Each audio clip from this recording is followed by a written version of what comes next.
కడప జిల్లా జమ్మలమడుగులో వైసీపీ నేతల రిలే నిరాహార దీక్షల శిబిరం వద్ద ఉద్రిక్తత నెలకొంది. తహసీల్దార్ కార్యాలయం సమీపంలో ఏర్పాటు చేసిన దీక్ష శిబిరం వద్ద పోలీసులు భారీగా మోహరించారు. రిలే నిరాహార దీక్షలకు అనుమతి లేదంటూ ఎమ్మెల్సీ రామసుబ్బారెడ్డికి పోలీసులు నోటీసులు జారీ చేయడంతో ఆయన శిబిరం వద్దకు చేరుకున్నారు. అయితే రామసుబ్బారెడ్డిని పోలీసులు అడ్డుకోవడంతో కాసేపు జమ్మలమడుగు తహసీల్దార్ కార్యాలయం వద్ద ఉద్రిక్తత చోటు చేసుకుంది. అనంతరం రామసుబ్బారెడ్డితో పాటు ఆయన సతీమణి, పట్టణ వైసీపీ ఇన్ఛార్జి ఇందిరమ్మ, పలువురు వైసీపీ నాయకుల్ని పోలీసులు తమ వాహనంలో తరలించారు. దీంతో పోలీసులు వైసీపీ శ్రేణుల మధ్య తోపులాట జరిగింది. మరోవైపు దీక్షా శిబిరం వద్ద ఎలాంటి అవాంఛనీయ ఘటనలు జరగకుండా పోలీసులు భారీగా బందోబస్తు ఏర్పాటు చేశారు.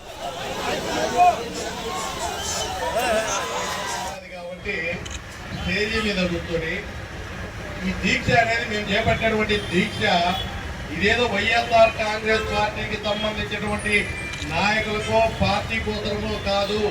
మేము చేపట్టినటువంటి దీక్ష పేద ప్రజల యొక్క పిల్లల భవిష్యత్తు గురించి మేము ఈ దీక్ష చేపడతా ఉన్నాం. రెండవది, ఈ రోజు మేము చేపట్టే దీక్ష కూడా కడప జిల్లా జమ్మలమడుగులో వైసీపీ నేతల రిలే నిరాహార దీక్షల శిబిరం వద్ద ఉద్రిక్తత నెలకొంది. తహసీల్దార్ కార్యాలయం సమీపంలో ఏర్పాటు చేసిన దీక్షా శిబిరం వద్ద పోలీసులు భారీగా మోహరించారు. రిలే నిరాహార దీక్షలకు అనుమతి లేదంటూ ఎమ్మెల్సీ రామసుబ్బారెడ్డికి పోలీసులు నోటీసులు జారీ చేయడంతో ఆయన శిబిరం వద్దకు చేరుకున్నారు.